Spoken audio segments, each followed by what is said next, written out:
बिस्मिल्लाहिर्रहमानिर्रहीम अस्सलाम वालेकुम नाज़रीन। अभी ॾिसी रहिया प्रोग्राम दी फ्रंट पेज आऊं हीअं लैला निसा। नाज़रीन खोड़ ख़बरूं आहिनि अॼु बि शेयर करण जे लाइ अव्हां सां जमाली साहब जा जेको असीं तजिया वठंदासीं। जमाली साहब अस्सलाम वालेकुम and welcome to the studios. बरसातुनि दौरान नाज़रीन अॼु जेको आहे सूबाई वज़ीर शर्जील मेमण असांखे अपडेट्स ॾिना आहिनि त उन दौरान जेको लाइव स्टॉक खे नुक़सानु पहुतो आहे उन नतीजे में जेको आहे जेकी ॿोॾि आई बरसातुनि सबबु ॿोॾि आई उन नतीजे में 3,93,000 ढोर जेके आहिनि उहे मरी विया आहिनि ऐं हिकु वॾे पैमाने ते हिकिड़ो असीं चऊं त नुक़सानु आहे।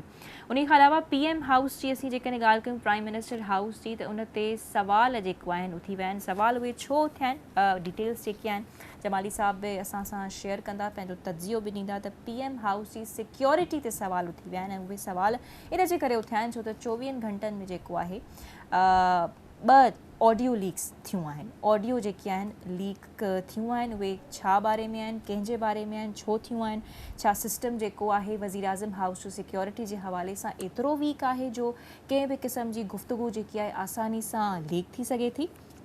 उन खां अलावा जेकॾहिं आउं वधीक ॻाल्हि कयां जेके वज़ीर आज़म हाउस मां जेके ऑडियो लीक्स थियूं आहिनि वज़ीर आज़म हाउस में जेकी डिवाइस लॻाई वई आहे या मोबाइल ज़रिए रिकॉर्डिंग थी इहो हिन वक़्तु जेको आहे सवाल हले पियो त या डिवाइस लॻल हुई या जेको आहे मोबाइल ज़रिए रिकॉर्डिंग थी आहे ऐं इहो अहम मामिलो आख़िर छो आहे।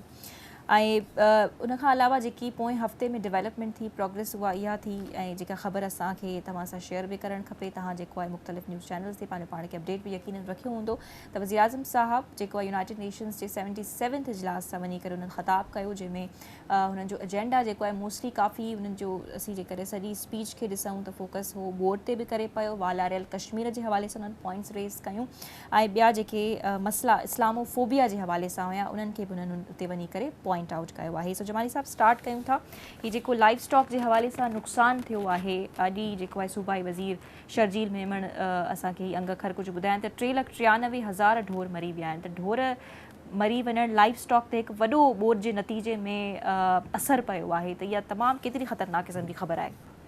ॾिसो इन में को शक न आहे त जेके माण्हू त मुआ ई आहिनि पर हीउ बि नुक़सानु थियो आहे। सैलाब जी जेकी कुझु हिसनि में सूरतहाल रही उन खां पोइ न सिर्फ़ु इंसानी जाननि खे नुक़सानु थियो ज़रात खे नुक़सानु थियो इंफ्रास्ट्रक्चर खे नुक़सानु थियो गॾोगॾु जेको आहे वॾी तइदाद में जीअं हाणे हिकिड़ी फिगर इंफॉर्मेशन मिनिस्टर ॾिनी आहे त 3,93,000 मवेशी जेके आहिनि उहे बि इन जो शिकार बणिया आहिनि त यकीनन सिंध जेको अॻु में ई काफ़ी अहसास महरूमी जो शिकार सुबुह आहे। सिंध जंहिंजे वसीलनि ते गुज़िरियल काफ़ी अरसनि खां मुख़्तलिफ़ अहिड़ा मामला थींदा रहिया आहिनि जो जेको नुक़सानु आहे उहो कंहिं न कंहिं सूरत में कॾहिं बारिश जी सूरत में कॾहिं पाणी घटि हुजण जी सूरत में हर तरह सां असांजे सूबे जे अवाम आबादगारनि ज़रात रखंदड़नि हारियुनि ऐं जेको बि हिन शोबे सां वाबस्ता हो उन सभिनी खे नुक़सानु थींदो रहियो आहे। गुज़िश्ता कई सालनि खां इहो मुस्तक़िल बुनियादनि ते कंहिं न कंहिं तरीक़े सां इहे मसइला अचनि था। हाणे ॿिए सूरत में जॾहिं एॾी वॾी तइदाद में तव्हांजे लाइव स्टॉक जो नुक़सानु थिए त यकीनन तव्हांजी गोश्त जी जेकी खपत आहे तव्हांजे खीर जी जेकी खपत आहे उनखे जेको आहे तमामु घणो धकु रसंदो ऐं जॾहिं खीर सां वरी रिलेटेड जेके ॾिसूं त काफ़ी ॿियूं शयूं प्रोडक्ट्स आहिनि जेके ठहंदियूं आहिनि त बहरहाल उहे सभु मुतासिर थींदियूं। त हाणे इहो ई असांजे लाइ जीअं असां चयोसीं त बारिशूं त थियूं मींहं जे ॾिसण सां जेको नुक़सानु थियो आहे उहो त उनजो तख़मीनो त ज़ाहिर आहिस्ता आहिस्ता लॻाए सघिजे थो पर हाणे उनजे डैमेज कंट्रोल करण जे लाइ हुकूमत कहिड़ा उपाउ वठंदी त छा जेके बि असांजा हारी आहिनि या जेके मां सम्झां थो त मुतवसत तबिके जा माण्हू हुया जिन जो बि एॾो वॾो नुक़सानु थियो हूंदो त उन्हनि खे न सिर्फ़ु घरनि जी सूरत में ज़रात जी सूरत में बल्कि बाल मवेशी जी सूरत में बि उन्हनि खे कीअं रिहेबिलेट कंदा त जीअं असांजी इकोनॉमी जो सर्कल जेको आहे उहो वापसि पंहिंजी पटड़ी ते अची वञे। छो जो जेकॾहिं असां हर शोबे में पंहिंजे आवाम खे रिहेबिलेटेड न कयोसीं त असांजी इकोनॉमी जो सर्कल कॾहिं बि वरी वापसि पंहिंजी पटड़ी ते न अची सघंदो त ज़रूरी आहे हुकूमत खे घुरिजे त इहा सुठी ॻाल्हि आहे त मां चवां थो हिननि हिकिड़ो तख़मीनो लॻायो आहे बाल मवेशी जो बि त जीअं हाणे जेको घरनि जो असां ॻाल्हाईंदासीं या जेको ज़रात ते घणो ॻाल्हाईंदा हुआसीं हाणे हिकिड़ो हिन में नओं फैक्टर जेको आहे माल मवेशी जो बि अची वियो आहे त सुठो आहे हुकूमत जी पंहिंजी तवजह आहे ऐं असां उमेद ई रखी सघूं था त हुकूमत जी जॾहिं तवजह हिन तरफ़ आहे त हू इन मामले खे चङे अंदाज़ में कीअं निबेरींदी अवाम खे कहिड़ियूं फैसिलिटी वॾे वज़ीर जी सदारत हेठि इजलास बि थियो, उन में जेको आहे असांजे आपाशी वारो जेको वज़ीर आहे ॼाम ख़ान शोरो, उन में काफ़ी कुझु अपडेट्स ॾियनि पंहिंजे नाज़रीन सां शेयर कंदा हलूं था। त सिंध जे वॾे वज़ीर मुराद अली शाह ॿुॾल शहरनि मां पाणी निकाल वारो अमल जेको आहे तेज़ करण जी हिदायत जारी करे छॾी। यकीनन ही जेको हिन वक़्त ताईं पाणी जिते जिते बीठल आहे, जंहिंमें KN शाह जेकॾहिं असीं चऊं त one of the most affected areas आहे, उते अञा ताईं पाणी बीठो आहे। सो इन बाबति बि ॻाल्हि ॿोल थी त वॾे वज़ीर जी सदारत हेठि ही इजलास थियो। उन दौरान जेको आहे आपाशी खाते वारो वज़ीर ॼाम ख़ान शोरो बि मौजूदु हुयो। उन्हनि जेको आहे कुझु अपडेट्स ॾिनियूं आहिनि वॾे वज़ीर खे। हुननि चयो त किथां किथे जेको आहे पाणी जिते बीठल हुयो उते लाथ आई आहे, उन हवाले सां तव्हांखे ॿुधाईंदा हलूं था त आपाशी खाते वारे वज़ीर चयो त सुप्रियो ते जेको पाणीअ जी सतह आहे उन में 5 खां 6 फुट जेको आहे उन्हनि जी लाथ आई आहे, 5 खां 6 फुटनि जी लाथ आई आहे। शहदाद कोट में जेकी मेन ड्रेन ऐं मीरो ख़ान ड्रेन जी सतह आहे उन ते बि जेकॾहिं असीं ॻाल्हि कयूं त जेको आहे उन्हनि जे मुताबिक़ मिनिस्टर साहब जे मुताबिक़ उते बि पाणी जी सतह में जेको आहे काफ़ी 2 फुट ताईं जेको आहे घटिताई आई आहे। अच्छा, भान जे रिंग बंद जी जेकॾहिं ॻाल्हि कयूं त उते बि घटिताई आई आहे ऐं FP बंद ते चखी वारी हंध ते लॻल घारो बि ॿधो वियो आहे। मंछर ढंढ जी नाज़रीन जेकॾहिं ॻाल्हि कयूं त मिनिस्टर साहब ॿुधायो अॼु जेको काबीना में ही जेको वॾे वज़ीर जी सदारत हेठि इजलास थियो त मंछर ढंढ में पाणी सतह जेकी आहे 123.3 मां घटिजी 118.85 RL ते पहुची वई आहे। सो जमाली साहब, इहा सुठी डेवलपमेंट आहे जेका हुननि शेयर कई।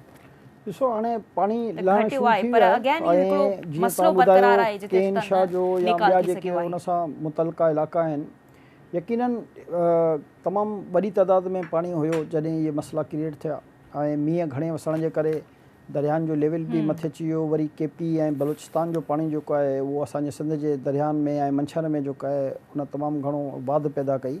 सही। पर हाणे ज़ाहिर आहे सूरतहाल एतिरी गंभीर हुई जो उनखे पाणी निकिरण में टाइम त लॻे हा।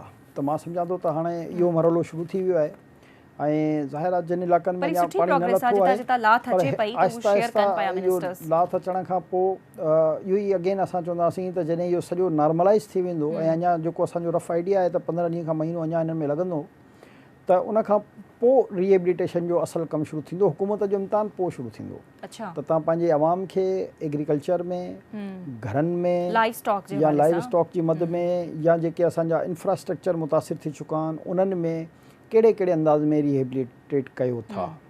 त हाणे जेको बज़ाहिर नज़र अची रहियो आहे त असांजे मुल्क जो वज़ीर आज़म शहबाज शरीफ़ साहब, वज़ीर ख़ारजा बिलावल भुट्टो ज़रदारी साहब जी इहा कोशिश हुई त उन्हनि UN जी लेवल ते बि दुनिया जे सभिनी मुल्कनि खे इहो बावर करायो त पाकिस्तान जो इन्वायरमेंटल चेंज जो जेको कॉन्सेप्ट आहे उन में 1% खां बि घटि हिसो हुयो, पर उनजो जेको ख़मियाज़ो आहे उहो सभ खां वधीक हिन वक़्तु दुनिया में पाकिस्तान भरे रहियो आहे। त हाणे ज़ाहिर आहे हिन वक़्तु जेको असांखे बज़ार नज़र अची रहियो आहे त दुनिया जी सिम्पैथी पाकिस्तान सां गॾु आहे ऐं अमरीकी सदर समेत दुनिया जे मुख़्तलिफ़ सदर्स, वज़ीर आज़म ऐं जेके मुख़्तलिफ़ मुल्कनि जा बादशाह आहिनि उन्हनि भरपूर मदद जी यकीनदानी कराई आहे। पर असां इहो ज़रूरु चवंदासीं त जॾहिं हू ऐलान थींदा आहिनि त उन्हनि ते इम्प्लीमेंट थियण में टाइम लॻंदो आहे। त असां जी आवाम ज़ाहिर आहे हींअर परेशान आहे, उहो मुख़्तलिफ़ सियासी जमातुनि ते ऐं मुख़्तलिफ़ इलाइक़नि में ज़ाहिर आहे पंहिंजो हिकिड़ो रद्द अमल बि ॾेई रहिया आहिनि ऐं ज़ाहिर आहे जेको माण्हू परेशान हूंदो आहे उहो पंहिंजो हिकिड़ो रद्द अमल ॾींदो आहे। इन में त जेको बहितर सवण आहे त जेकॾहिं जेकी ऐलान करदा इमदाद आहे उहो जल्द जेकॾहिं उनजी तफ़सील पाकिस्तान में मुमकिन थी सघी त मां सम्झां थो त आवाम खे जेको हींअर ॾुख सूर ऐं घणियूं उन जूं परेशानियूं आहिनि उन में काफ़ी हद ताईं हल करण में मदद मिली सघंदी। सही। अच्छा, PM शहबाज शरीफ़ जी जेको आहे तव्हां स्पीच खे कीअं रेट कंदव जेका हुननि यूनाइटेड नेशंस जे 77th इजलास में वञी करे कई? तव्हां सम्झो पिया त हुननि शयूं जेके आहिनि राइटली पॉइंट आउट कयूं, छो त हुननि ते इल्ज़ाम बि बाद में लॻाया विया त उहा जेकी तक़रीर आहे उहा फॉर्मर प्राइम मिनिस्टर जी तक़रीर जे हवाले सां कॉपी पेस्ट स्पीच हुई? ॾिसो, इहा त चवणु मां सम्झां थो हिकिड़ी बेवकूफ़ी जी ॻाल्हि आहे। जॾहिं हुनजी तक़रीर रही त उन वक़्तु मुल्क में इन क़िस्म जी का सूरतहाल कान हुई। ॾिसो, उहो त मुल्क जो जेको बि वज़ीर आज़म हूंदो आहे इहो ई मसइलो आहे त उहो हर शइ खे पंहिंजी क्रेडिट खणण जी अहिड़ी कोशिशि कंदा आहिनि। पोइ जेकॾहिं हिननि खे खपे PTI जे वर्करनि खे त उहो अक़वाम मुतहिदा में शहीद ज़ुल्फ़िकार अली भुट्टे ऐं शहीद बेनज़ीर भुट्टे जूं तक़रीरूं ॿुधी वठनि त उन्हनि जो इहो कॉम्प्लेक्स ख़तमु थी वेंदो। मसइलो इहो हूंदो आहे त जॾहिं पाकिस्तान जो केर बि वज़ीर आज़म हुजे जेको हिकिड़ो सेट पैटर्न आहे असांजो उन मुताबिक़ ई स्पीचिस थींदियूं आहिनि, उन मुताबिक़ ई पंहिंजो पॉइंट ऑफ व्यू उते रखियो वेंदो आहे। पर हिन दफ़े हिन पॉइंट ऑफ व्यू में थोरी तब्दीली, छो जो मींहनि जे करे ऐं सैलाब जे करे जेकी तबाहकारी थी उन हवाले सां उन्हनि खे थोरो सो अॻियां रखियो वियो हो, छो जो ज़ाहिर आहे लखें करोड़े इंसाननि जी ज़िंदगियुनि जो मसइलो आहे, हिते मच्छरनि जे करे बीमारियुनि जो मसइलो आहे, हिते इंफ्रास्ट्रक्चर तबाह थी वियो आहे, हिते असांजी हेल्थ तबाह थी वई आहे, हिते एजुकेशन तबाह थी वियो आहे, हिते जीअं हाणे तव्हां ॿुधायो लाइफ स्टॉक एॾी वॾी तइदाद में तबाह थी वियो आहे, एग्रीकल्चर त मुकमिल तक़रीबन तबाह बर्बाद लॻी पई आहे।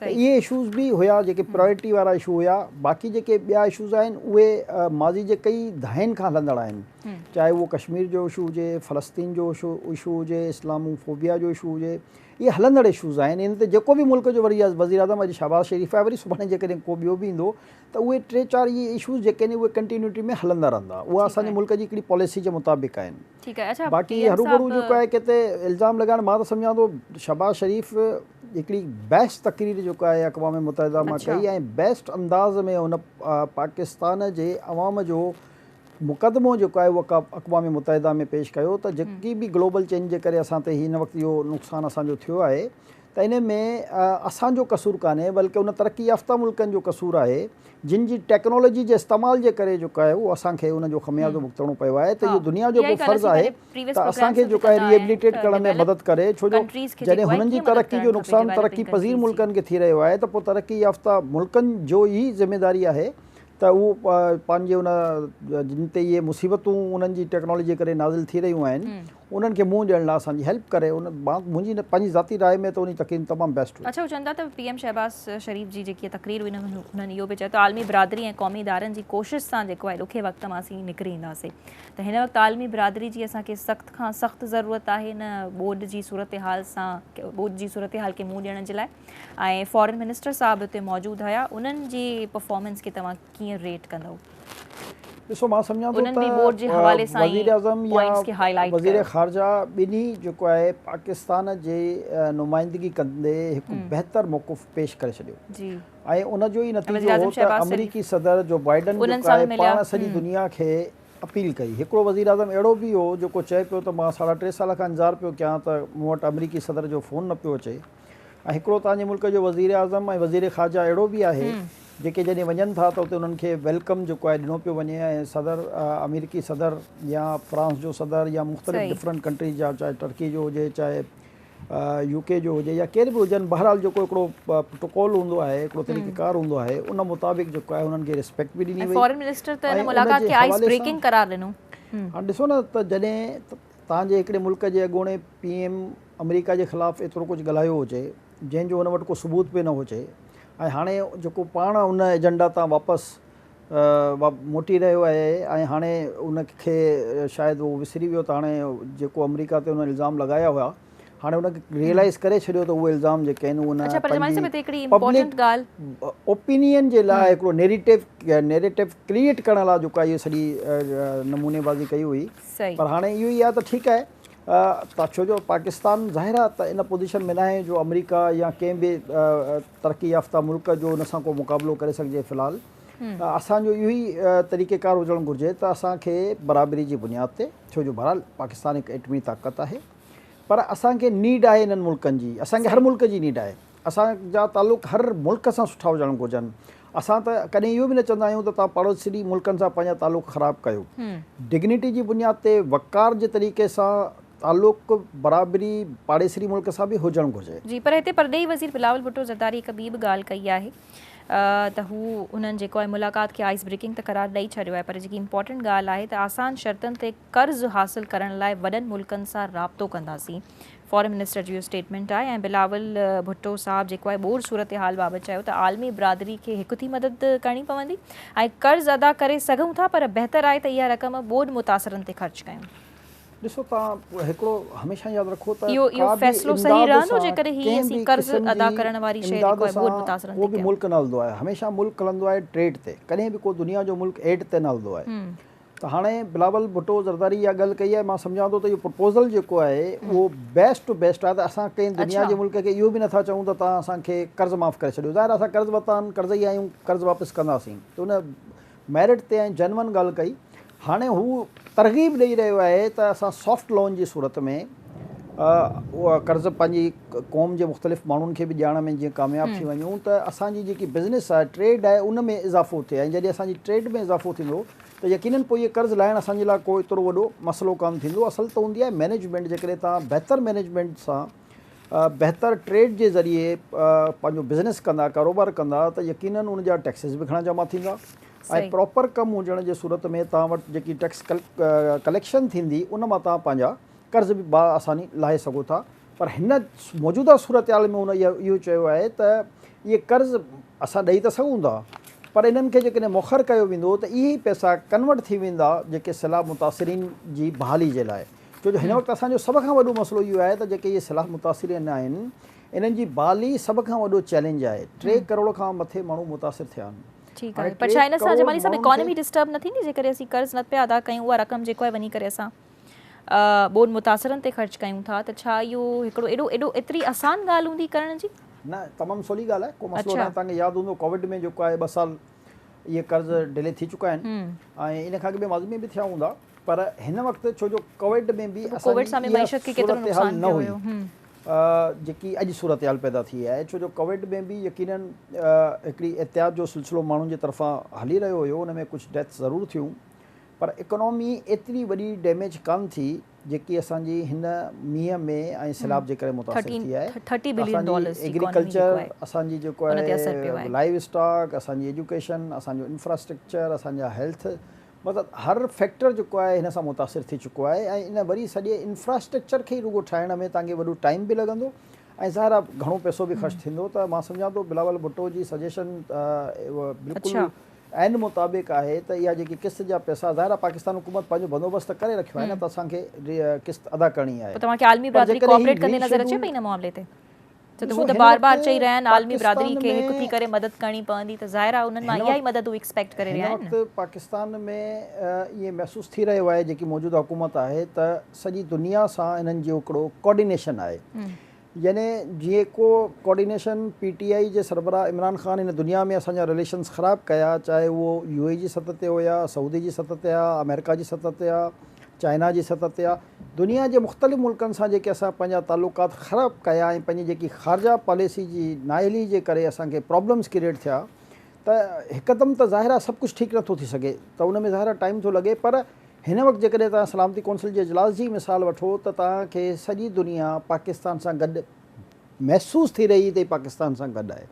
यानी हर कंट्री जे प्रेसिडेंट या प्राइम मिनिस्टर या उन्हनि जे वज़ीर ख़ारजा हिकिड़ो पंहिंजो पॉइंट ऑफ व्यू जेको ॾिनो, उन जी जेके असां नटछट चइजे त उहो इहो त पाकिस्तान जी मदद करणी आहे, पाकिस्तान खे इन मुसीबत मां कढणो आहे, पाकिस्तान जे अवाम जी मदद करणी आहे, त इन मां इहा फीलिंग असां तासुर वठी सघूं था त हिन वक़्तु पाकिस्तान जो जेको इमेज आहे दुनिया जे मुख़्तलिफ़ मुल्कनि सां, उहे तव्हांजा जेके सफ़ारती तालुकात बहितर थियण जे नतीजे में दुनिया जो हर मुल्क हिन वक़्तु पाकिस्तान सां गॾु नज़र अची रहियो आहे। ऐं जेको बि चाहे अक़वाम मुतहिदा जो सेक्रेटरी जनरल हुजे या कहिड़े बि मुल्क जो सरबराह हुजे, हिन मौक़े ते हुन पाकिस्तान जी हेल्प करण लाइ वाज़िह ऐलान कया आहिनि। पर मां वरी इहो चवंदुसि त इहे जेके ऐलान हूंदा आहिनि इन्हनि खे इम्प्लीमेंट थियण में या इहा इमदाद अचण में या इहे नाणो अचण में टाइम लॻंदो आहे। असां ते सभ खां वॾो बर्डन इहो ख़तमु थी वेंदो जेकॾहिं असांजा रीशेड्यूल थी था वञनि, कर्ज़ जी जेके असांखे किस्त ॾियणी आहे, त उन सां असांखे तमामु वॾो फ़ाइदो थींदो त उहो इमीडिएट फंड जेको आहे तव्हांजा पंहिंजे अकाउंट्स में मौजूदु आहे, त पोइ तव्हां आवाम खे फौरी उन सां रिलीफ ॾेई सघो था। ऐं इन ई करे इहा कोशिशि करे रहिया आहिनि त इहो रीशेड्यूल थिए त जीअं पर उहो रिलीफ कंहिं सूरत में हूंदो ईंदड़ ॾींहंनि में, टेंट्स ऐं खाधे जी सूरत में, राशन जी सूरत में, या ही जेकी दवाऊं शॉर्ट लॻी पयूं आहिनि कहिड़ी सूरत में हूंदो? छो त दवाउनि जी अचानक सां शॉर्टेज थी वञे, पर जिते जमाली साहब वॾो वज़ीर पहुचे पियो उते दवाऊं उहे पैदा थी वञनि पियूं। दुनिया जे जिन मुल्कनि मुख़्तलिफ़ क़िस्म जी इमदाद जो ऐलान कयो आहे, उन में अक्सरियत जेको आहे उहो तव्हांखे इमदादी सामान प्रोवाइड कंदा, ऐं कुझु मुल्कनि ज़ाहिर आहे पैसनि जी बि ऐलान कयो आहे। अहिड़े तरीक़े सां जॾहिं ही कर्ज़ रीशेड्यूल थी था वञनि त उहो इन करे असां चई रहियासीं त इहो जेको अमाउंट आहे बिलियंस ऑफ रुपीज़, इहे पाकिस्तान जे ख़ज़ाने में मौजूदु आहिनि, अवेलेबल आहिनि। ठीकु आहे, 74 करोड़ डॉलर या समथिंग, मूंखे यादि न आहे एग्ज़ैक्ट फिगर, पर एतिरा पैसनि जो बंदोबस्तु हुकूमत पाकिस्तान करे चुकी आहे त जेकॾहिं रीशेड्यूल न थिया त ज़ाहिर आहे वापसि करणा आहिनि तव्हांखे। त इहे पैसा उहे आहिनि जेके असांजे पंहिंजे अकाउंट में मौजूदु आहिनि। त असां पंहिंजे अवाम खे जीअं ऐलान कयल आहे त 3 लख रुपया फ़ी घर ठाहिण जे लाइ ॾींदा, अहिड़े तरीक़े सां जिन जी डेथ थी वई आहे उन्हनि जे लवाइकीन खे 10 लख रुपया जो ऐलान थियल आहे। पहिरियों जेको रिलीफ ॾिनो हुकूमत पाकिस्तान सिंध हुकूमत जे चवण ते उहो बेनज़ीर इनकम सपोर्ट प्रोग्राम जे तहत 25,000 रुपया जंहिंखे इमीडिएट रिलीफ असांखे चइजे उहो ॾिनो हुयो। उनखां पोइ ज़ाहिर आहे जीअं हद ताईं उहो प्रोवाइड करे सघिया, छो जो हो बि पाण काड़ी दावा त कनि था कनि त असां 1.5 करोड़ या 2 करोड़ माण्हुनि ताईं असां पहुची चुका आहियूं। हू पाण इहो चवंदा त असां 3 लख टेंट ॾिना आहिनि, 3 लख जेको आहे उहो राशन ॾिना। थोड़ी देर अॻु ई नासिर शाह साहब घटि में घटि इहो त आहे न त सच त ॻाल्हायूं था न। ताईं आलमी बिरादरी खां ख़ीमनि जी जेको आहे डिमांड कनि असां वटि जेको आहे न पहिरियों माज़ी में त रुॻो जेको आहे कूड़ ॻाल्हाईंदा न त हेतिरनि लखनि माण्हुनि जी इमदाद करे छॾी। जीअं त मां चवां थो त हिन वक़्तु घटि में घटि सिंध हुकूमत रियलिटी जी बुनियाद ते त ॻाल्हाए रही आहे, न त भई असां वटि हुया ई इहे 3 लख टेंट असां ॾेई सघिया आहियूं या 3 लख राशन बैग ॾेई सघिया आहियूं, बाक़ी बेनज़ीर इनकम सपोर्ट प्रोग्राम जे तहत कई आहे। पर असल मरहलो मां सम्झां थो त हे हाणे अञा शुरू थींदो, जेको जीअं आर्मी चीफ बि ऐलान कयो त ठहियल घर जेके आहिनि उहे इमीडिएट जेको आहे असां हिते प्रोवाइड कंदासीं, सिंध में बि, बलूचिस्तान में बि ऐं KPK में बि, जिते जिते ज़ाहिर डैमेज थिया आहिनि, जनूबी पंजाब बि डैमेज थियो आहे। पर मां सिर्फ़ु हिकिड़ी कल्ह मां इमरान ख़ान जी तक़रीर ॿुधे रहियो हुउसि त मुल्क में सैलाब आयल आहे, बारिशूं आयल आहिनि, तव्हांजे मुल्क जो वज़ीर आज़म वज़ीर ख़ारजा जेके आहिनि उहे यूनाइटेड नेशन ठा। भई हो त वियान इन ई मक़सद जे लाइ, जंहिं तबाही थियल आहे त ज़ाहिर आहे दुनिया खां इमदाद बि वठणी आहे ऐं हिकिड़ो इजलास जी सदारत। तूं त मुल्क में मौजूदु आहीं, तूं जलसा करे रहियो आहीं, 55 जलसा करे चुको आहीं। भई यानी चवंदा आहिनि न त ॿिए ते तनक़ीद करणु सभ खां सोॾो कमु हूंदो आहे। हाणे तक़रीर में या त इहे ॻाल्हियूं न करे, मुंहिंजो टॉपिक न हो, असां त सिंध जे मसइलनि ते पिया ॻाल्हाइणु चाहियूं। सवाल इहो आहे त या त तूं ॿिए ते एलिगेशन न लॻा, हो त विया आहिनि हिकिड़े मक़सद जे करे जंहिंजी मुसीबत में असां फाथल आहियूं उन मां त जीअं कुझु बि रिलीफ वठी सघनि दुनिया खां। तूं जेको आहे सॼे पाकिस्तान में घुमी फिरे रहियो आहीं, 55 जलसा करे चुको आहीं इमरान ख़ान साहब, तोखे ख़ुदा जो ख़ौफ़ करणु घुरिजे। पाण मिसाल ॾिनई त हिकिड़ी एक्टर, नालो न खयईं, असां न खणी था छॾियूं, अंजलिना जूली पाकिस्तान आयल आहे। हाणे हू यूनाइटेड नेशन मां हिते पहुची चुकी आहे ऐं तूं जेको आहे रुॻो पाकिस्तान जे मुख़्तलिफ़ शहरनि में जलसा जुलूस थो कंदो वठी गंद जेको सम्झ में अचे थो त आर्मी चीफ केरु थींदो, इहो मेरिट त थियणु घुरिजे। भई तूं कहिड़ी ख़ुशी में तूं एक्सटेंशन ॾिनी, एक्सटेंशन कहिड़ी मेरिट हूंदी आहे, पर पंहिंजे गिरेबान में कान था छा इल्ज़ाम लॻाइण जो तमामु सवलो आहे। आर्मी चीफ हुजे या केर बि सरकारी पोस्ट ते वेठल शख़्स हुजे, उनजी पोस्टिंग जो जेको बि प्रोसीजर आहे प्रोसीजर सां थींदी, उनखे इशू कराइण जी रूटीन प्रोसेस आहे, हाणे बि थींदो। मसइलो इहो आहे त हिनखे जेको आहे न उहो छो जो ही अञा ताईं इन ॻाल्हि खे हज़म न करे सघियो आहे त हिन खां उहा वज़ीर आज़म जी कुर्सी वञी चुकी आहे। हे हुनखे एक्सेप्ट करण लाइ तयारु न आहे त हाणे ही इज़ नो मोर। हाणे ही अफ़रा तफ़री फैलाइण थो चाहे। हिन जूं जेके ॻाल्हियूं आहिनि या हिन जा जेके सोशल अकाउंट्स आहिनि, तव्हां ॾिसो मीडिया जा, उन्हनि जो टारगेट छा आहे? हींअर जेको हुन सां वाक़ियो पेश आयो आहे वफ़ाक़ी वज़ीर जेकी आहे मरियम औरंगज़ेब सां, हाणे 4 मायूं ऐं 4 माण्हू लाउड स्पीकर खणी हो कंहिं रेस्टोरेंट में वञे थी, उते काफ़ी वठे थी, त उन्हनि जी जेकी उन्हनि जी लैंग्वेज या उन्हनि जा जेके जुमिला आहिनि, मूंखे त यकीन ई न पियो अचे जॾहिं मां ॾिठी त भई UK हिकिड़ो मौज़िब मुल्क त आहे न, उते माण्हुनि जी रिस्पेक्ट त आहे न, हू पाण बि हिक ॿिए जी रिस्पेक्ट कंदा आहिनि न। हू कीअं था अलो कनि त जेको आहे तव्हांजे रोड ते को बि घुमे ऐं उनजे केर बि हुजे, त वफ़ाक़ी वज़ीर आहे, मां आम माण्हू जी बि ॻाल्हि थो कयां, त उते इहा ज़रूरत कंहिंमें न हुजणु घुरिजे। हाणे हिननि जेको इहो आवाम में ऐं हिकिड़ो जेको इहो फ़साद क्रिएट कयो आहे, हे त ॾिसो आगाज़ आहे, हिन जी अंजाम इन्हनि खे पाण खे कटणो पवंदो।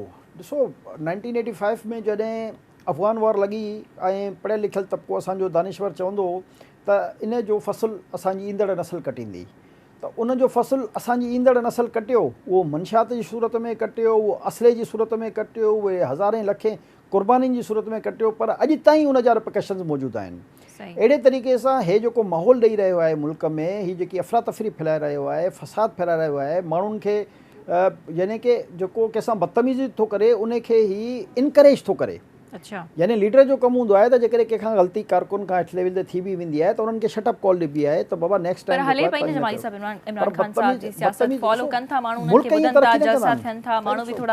ठीकु ॻाल्हि आहे त हिकिड़े तबिके खे हुन ज़हनी तौर ते पंहिंजो गर्विदा बणायल आहे न, हिन में त को शक कान्हे, पर उहो तबिको जेको आहे उहो तबिको हिन जी पंहिंजी ॻिची में पवंदो। हाणे ॾिसो हिननि जा ई लीडर जेके मक़ामी मुख़्तलिफ़ जॻहनि ते आहिनि, उहे बि जॾहिं हिननि खां अलॻि थियनि था त उन्हनि जी बि लैंग्वेज सेम आहे। यानी गार गंद कंहिंजी तज़लील जेको आहे उहो हिननि जी तरबियत में शामिल थी चुकी आहे। सही, पर हिन वक़्तु पीटीआई जेको आहे वज़ीर आज़म हाउस मां जेके ऑडियोज़ लीक थिया आहिनि उन ते वॾा सवाल उथारे रही आहे त हिन शइ जी जांच थियणु खपे ऐं हुकूमत जेकी आहे आला सतह ते जांच जे लाइ GIT बि जोड़े छॾी आहे। सो ही ऑडियोज़ आख़िर कीअं लीक थिया, हिन ते वॾा सवाल उथी विया आहिनि त ही जेकॾहिं सलामती सिक्योरिटी ते को थिए पियो इजलास त पोइ उन हवाले सां बि का न का ख़बर जेको आहे लीक थी सघे पई। ॾिसो हिन मुल्क में जेको आहे मुख़्तलिफ़ एजेंसीज़ आहिनि जेके यकीनन जेके बि डिग्निटीफाई जा ऑफिसिस हूंदियूं आहिनि या उन्हनि जा घर बि हूंदा आहिनि उन्हनि में बग्ड सिस्टम जेको आहे ही करे ऐं पंहिंजी इंटेलिजेंस रखण जी हिकिड़ी कोशिशि कंदा आहिनि, पर इहा आइन जे ख़िलाफ़ु आहे, क़ानून जे ख़िलाफ़ु आहे, अख़लाक़ियात जे ख़िलाफ़ु आहे। चाहे उहो केर बि मुल्क जो वज़ीर आज़म हुजे या केर बि सरकारी पब्लिक उहिदे ते मौजूदु हुजे, उन जी इन क़िस्म जी ऑडियोज़ रिकॉर्ड न करणु घुरिजनि। या त तव्हांखे जेकॾहिं करण जो शौक़ु आहे त पोइ तव्हां पार्लियामेंट में वञो, आइन में तरमीम करायो, इजाज़त वठो, उन खां जेको वणे वञी कयो। इहा ज़्यादती आहे त हिकिड़े वज़ीर आज़म ऑफिस में इन क़िस्म जी ॻाल्हियूं थियनि। ॾिसो इहे त ज़ाहिर आहे हाणे तहक़ीक़ात थींदी त असांखे बि ख़बर पवंदी त इहे छा ऑफिसिस बग्ड हुयूं या जेको आहे कि मोबाइल जे थ्रू या रिकॉर्डिंग कई आहे, असां नथा चई सघूं न।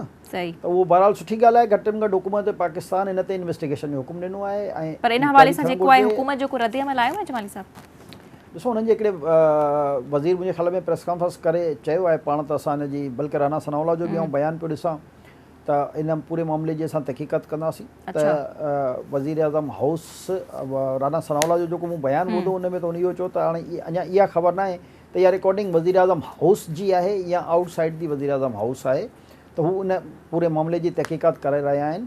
पर मां रुॻो इहा रिक्वेस्ट कंदुमि त इन तहक़ीक़ात खे पाया तकमील ताईं पहुचाइनि ऐं मुल्क में इन क़िस्म जो जेकी सूरत हाल आहे इन खे हमेशह लाइ ख़तमु थियणु घुरिजे। पर फवाद चौधरी साहब चवनि था त वेबसाइट ते वज़ीर आज़म हाउस जा 140 ऑडियो टॉक्स जेके आहिनि उहे विकिरे लाइ मौजूदु आहिनि। ॾिसो इहो त फवाद चौधरी साहब जेको आहे जेको वणेसि शइ उहो हाणे फवाद चौधरी ते असां छा चऊं, ऑडियो से लीक थी विया वरी उन बाबति ही ख़बरूं जेके आहिनि त ही ऑडियोज़ जे पुठियां को न को सवाल अञा उथारण ते मजबूर कंदियूं आहिनि जमाली साहब। छो जो इहे रिकॉर्डिंग जेको आहे को नॉर्मल माण्हू त ज़ाहिर आहे वञी नथो करे सघे उन जॻह ते, छो ज़ाहिर आहे कि नॉर्मल माण्हू जी त एक्सेस ई कान हूंदी आहे न। त हाणे जेको बि आहे या त PM हाउस जे अंदरि जो को बि शहबाज शरीफ साहब जे सां ॻाल्हाए रहिया हुया मरियम नवाज़ साहिबा जे हवाले सां, उहो बि कुझु इहा बि हिकिड़ी अजीब ॻाल्हि आहे, मशीनरी जेको आहे इंडिया मां घुराइणी हुई पावर प्लांट जी इन इमरान ख़ान जे दौर में अची वई आहे। यानी उन वक़्त में को प्रॉब्लम न हो, यानी जॾहिं उन्हनि जी हुकूमत बि कान हुई त इन ई पावर प्लांट जी अधु मशीनरी इंडिया खां इम्पोर्ट थी चुकी आहे ऑलरेडी, जेकी इन ऑडियो में ज़िक्र हुजनि अधु सिर्फ़ु रहियल आहे। छो जो हिननि जी हुकूमत आई त हिननि पाबंदी न करे लॻाई त उहो वरी अगेन इमरान ख़ान खे इल्ज़ाम लॻाइण में त मिंट लॻंदो आहे न। त पहिरियों उनजी उहो जस्टिफिकेशन इमरान ख़ान ऐं उनजी हुकूमत त ॾिए न, त उनजी हुकूमत में पोइ इहा अधु मशीनरी जॾहिं इंडिया सां असांजी ट्रेड बंदि हुई त पोइ इहा कीअं आई? ज़ाहिर आहे इहा को चोरी छुपे के गाॾी में त न ईंदी आहे न एॾी वॾी टेक्नोलॉजी, त ज़ाहिर आहे उहा पाणी जे जहाज़नि में ईंदी आहे, उनजा कस्टम ड्यूटियूं भरी वयूं हूंदियूं, उनजो हिकिड़ो प्रोसीजर जेको बि हूंदो उहो फॉलो कयो वियो हूंदो। पर सवाल इहो आहे त हिन जो जवाबु त इमरान ख़ान खे ॾियणु घुरिजे न, त उनजी हुकूमत में अधु मशीनरी बि आई कीअं पाकिस्तान जॾहिं इम्पोर्ट ते तव्हांजो बैन हुयो। ऐं जेकॾहिं उन टेन्योर में जंहिं टेन्योर में जेको मूं पढ़ियो ॿुधो आहे, जेको ज़ाहिर आहे मूं वटि को डॉक्यूमेंट कान्हे, पर उन टेन्योर में इहा इम्पोर्ट खुलियल हुई, उन खां पोइ शायदि बैन लॻो आहे। पर जॾहिं चलो उन दौर में बि खुलियल हुई त उन दौर में बि इमरान ख़ान जी हुकूमत हुई, त पोइ उनजे दौर में ई आई कीअं? पहिरियों उनखे उहो जस्टिफाई कनि न त बाबा असांजे दौर में आई त वॾी ॾाढी वॾी मेरिट ते ई साफ़ शफ़ाफ़ हुई, पर हाणे जेकी ईंदी इन में करप्शन थींदी। भाई उहा हिकिड़ी प्राइवेट कंपनी आहे, उन्हनि जी प्राइवेट बिज़नेस आहे, जेकॾहिं हू घुराइनि था त हुकूमत खे कहिड़ी तकलीफ़ आहे? अच्छा, ही जेके PM हाउस मां ऑडियो लीक्स थियूं आहिनि, छा नून लीग जी सियासत खे को नुक़सान पहुचाए सघनि थियूं? ॾिसो ऑडियो लीक्स में या ही को मसलो कोन आहे, छो त सवाल काफ़ी उथी चुका आहिनि सलामती सिक्योरिटी जे हवाले सां, सवाइ उन्हनि जी जेकी पॉलिटिकल क्रेडिबिलिटी आहे, ख़ासि तौर ते छो जो मरियम जेको आहे पंजाब में तमामु घणो पॉपुलर थी रही हुई, ऐं मां त सम्झां थो त उहो सभ खां वधीक जेकॾहिं पॉपुलर पंजाब में को आहे त उहो ज़ाहिर आहे मरियम नवाज़ आहे, इन में त को शक जी गुंजाइश कान्हे।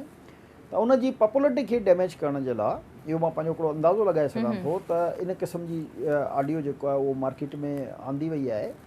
पर जेको पॉलिटिकल लीडर्स हूंदो आहे न, ॾिसो तव्हां जेकॾहिं 1965 खां पोइ जी जेकॾहिं असां सूरत हाल ॾिसूं त जेको बि पॉलिटिकल वॾो लीडर आयो आहे तव्हां जेतिरा मर्ज़ी उन ते एलिगेशन हणो, जेको अवाम उन सां गॾु हूंदो आहे उहो हूंदो आहे।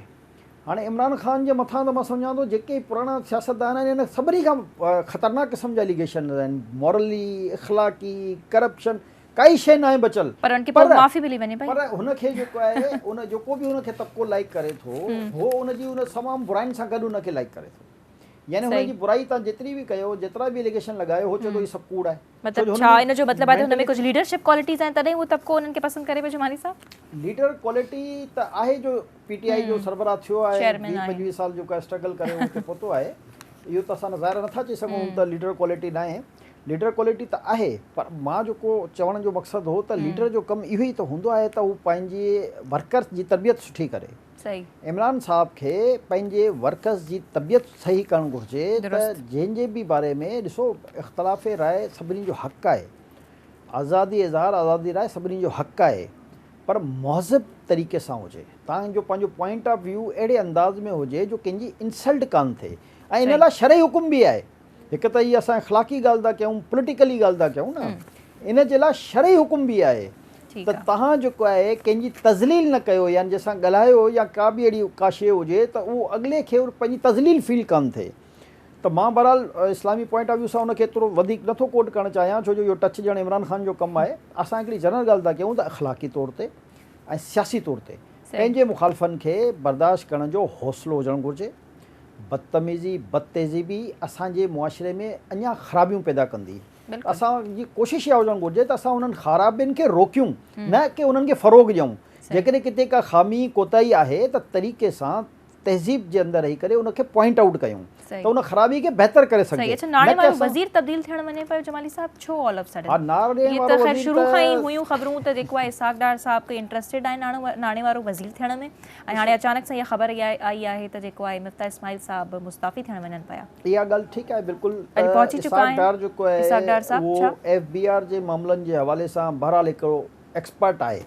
ऐं तब्दीली छा इन जे अचण खां पोइ वाक़ई में कंफर्म थी चुको आहे 100% त उहो अचनि पिया। ऐं असां त चवंदा आहियूं त ही बेलगामी जेकी हिन जी आहे डॉलर जेको आहे इंटरबैंक में अॼु 237 थी वियो, 237 अॼु जेको आहे किरियो आहे 4 रुपया या 6 रुपया मुंहिंजे हिसाब सां जी, इंटरबैंक में 12 रुपया 5 चवंदा त इहा मसनूई इन जी उड़ान आहे।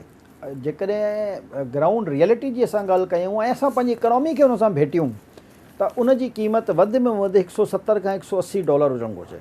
अच्छा, हाणे यानी 160 रुपयो 170 या 180 रुपए जो $1 हुजणु घुरिजे, जेकी असांजी इकोनॉमी जी पोज़ीशन आहे। पर ही हथरादू जेकी मैनिपुलेटर्स आहिनि या माफ़ियाज़ आहिनि उन्हनि डॉलर खे अप कयल आहे, जेकी ग्राउंड रियलिटी खां अगेंस्ट आहे ऐं हिनखे हेठि अचिणो आहे। पर छो जो इसाक़ डार जो बहरहाल हिकिड़ो तजुर्बो आहे ऐं जेतिरा साल नवाज़ शरीफ़ जे दौर में हू वफ़ाक़ी वज़ीर ख़ज़ाना रहियो, बहरहाल हुन डॉलर खे ओतिरा पंहिंजो पूरो अरसो यानी हाणे असीं इसाक़ डार साहब मां कुझु न कुझु सुठी शइ जी एक्सपेक्टेशन रखी सघूं पिया। अच्छा, उन्हनि जे अचण सां पेट्रोल घटिबो छा जमाली साहब? मां सम्झां थो त हुकूमत वटि अवाम त इहा एक्सपेक्टेशन रखी सघे पई जो ही अञा महांगाई करे पंहिंजे लाइ प्रॉब्लम्स क्रिएट करे। छो जो ॾिसो अॻिले चंद महीननि खां पोइ केयर टेकर सिस्टम ठहण जी शुरूआत थी वेंदी। सही। ऐं ज़ाहिर आहे जून ताईं इन्हनि खे इन केयर टेकर सेटअप खे आणो पवंदो त जीअं नवंबर अक्टूबर में इलेक्शन कराए सघजनि। अच्छा, इन लाइ इहो ज़रूरी आहे त हिननि वटि टाइम जेको आहे उहो 8 खां 9 महीना ई आहे।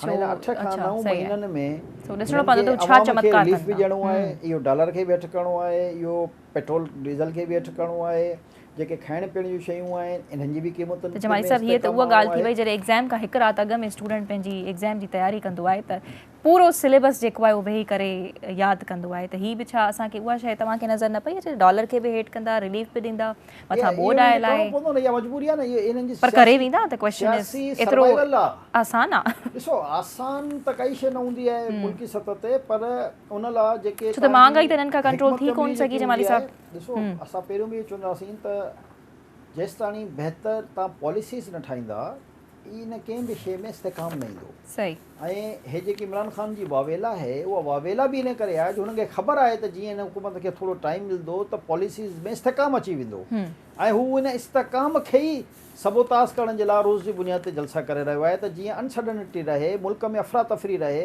ऐं मुल्क जी जेकी हुकूमत आहे उनजी तवजो मुंहिंजे जलसनि ऐं मुंहिंजे जुलूसनि ॾे लॻी रहे, ऐं जेके इकोनॉमी पॉलिसीज़ आहिनि उहे जेके आहिनि उन सां ठीक है। प्रोग्राम में आख़िरी ख़बर शामिल कंदासीं त अटो जमाली साहब तव्हांखे ख़बर आहे त तमामु घणो महांगो थी वियो आहे, जंहिंजे नतीजे सिंध हुकूमत पारां सुभाणे खां सस्ते अटे जा स्टॉल्स जेको आहे लॻाइण जो ऐलान कयो वियो आहे ऐं सूबाई वज़ीर शर्जील इनाम मेमण साहब चयो आहे त जिन इलाइक़नि में गुरबत वधीक आहे उते सस्ते अटे जा स्टॉल्स लॻाए वञनि त सिर्फ़ु ग़रीबनि जे लाइ हिन वक़्तु हर तबिको असीं ॾिसूं पिया त मुतासिर लॻो पियो आहे। ॾिसो जेके वरी बि बहरहाल प्रायोरिटी ॾिबी आहे त जेके सफ़ा उन वीचारा पोज़ीशन्स आहिनि जेको इहो त ख़ैर हिननि स्टॉल्स में लॻायल अटे जी क्वालिटी खे बि ॾिसणो पवंदो न जमाली साहब। उहे जेकॾहिं उन्हनि खे बि अटो मिली वञे त नेमत हूंदी आहे या हिन मौजूदा सूरत हाल में जेके अफोर्ड करे सघनि था जेकॾहिं थोरा वधीक पैसा ॾेई बि वठनि था त उहो सही आहे, पर इहा ठीकु आहे सिंध गवर्नमेंट जो सुठो क़दम आहे, पर क्वालिटी ज़ाहिर अटे जी ॾिसणी पवंदी त कहिड़े क़िस्म जी ग़ज़ा ज़ख़ीरा अंदोज़नि खे ऐं इन अटे जी माफ़िया खे हिकिड़ी बैड न्यूज़ ॾियंदो हलां। अच्छा। त ईंदड़ कुझु ॾींहंनि में इन्हनि जे ख़िलाफ़ हिकिड़ो वॾे ऑपरेशन जो प्लान थी चुको आहे ऐं सिंध गवर्नमेंट फेडरल गवर्नमेंट ऐं फेडरल गवर्नमेंट जा सभु इदारा, मां हिन करे रिपीट थो कयां त सिंध गवर्नमेंट फेडरल गवर्नमेंट ऐं फेडरल गवर्नमेंट जा तमामु वॾा इदारा इन मसइले ते तवजो ॾेई रहिया आहिनि। ज़रूरी जेके बि ज़ख़ीरा अंदोज़ आहिनि या जेके बि इहे माफ़ियाज़ू आहिनि इहे तयार थी वञनि त जेको हिन वक़्तु जेके शयुनि जा अघ वधाइनि पयूं ख़ासि करे सिर्फ़ु बसि अटे जी हद ताईं। अघ त तॾहिं वधंदा आहिनि, असां वटि क़िलत त कान्हे। सही आहे। अघ हिन करे वधंदा आहिनि जो असां स्टोर करे ज़ख़ीरो करे छॾींदा आहियूं, उन खां पोइ वरी जॾहिं अघु वधाए ऐं उन खां पोइ ब्लैक मार्केटिंग कंदा आहियूं त मां उन्हनि खे बि ॿुधायां त हाणे उहे पंहिंजी ख़ैर मनाइनि ऐं अनक़रीब जेको आहे उहो वॾे पैमाने ते कानून जी गिरफ़्त में अचण वारा। ठीक है, वरी महिरबानी जमाली साहब। नाज़रीन जेकॾहिं असीं ॿोॾि सबबु जेके तबाहकारियूं मतियल आहिनि उन खां बाद में जिन बीमारियुनि मुंहुं कढियो हुयो उन्हनि जा वार हिन वक़्तु ताईं समूरी सिंध ते जारी आहिनि, जंहिंमें गैस्ट्रो मलेरिया ऐं डेंगी शामिल आहे। उन नतीजे में दवाऊं बि जेके आहिनि वॾे पैमाने ताईं अणलभ थी वियूं आहिनि। इन ते असीं वधीक सुभाणे बि प्रोग्राम में इहा शइ असीं शामिल कंदासीं त दवाऊं आख़िर छो न पियूं मिलनि, दवाउनि जी खोट अचानक सां छो थी वई आहे। सूरत हाल ऑलरेडी ख़तरनाक आहे, पर असीं ॾिसूं पिया त जिते वॾो वज़ीर मुराद अली शाह वञे पियो त उते जेके खुटल दवाऊं आहिनि मार्केट में उहे उते असांखे नज़र अचनि पियूं। इन ते वधीक असीं सुभाणे ते ॻाल्हाईंदासीं। जमाली साहब खां तबसरो बि वठंदासीं। फ़िलहाल ॾींदा इजाज़त। अल्लाह हाफ़िज़।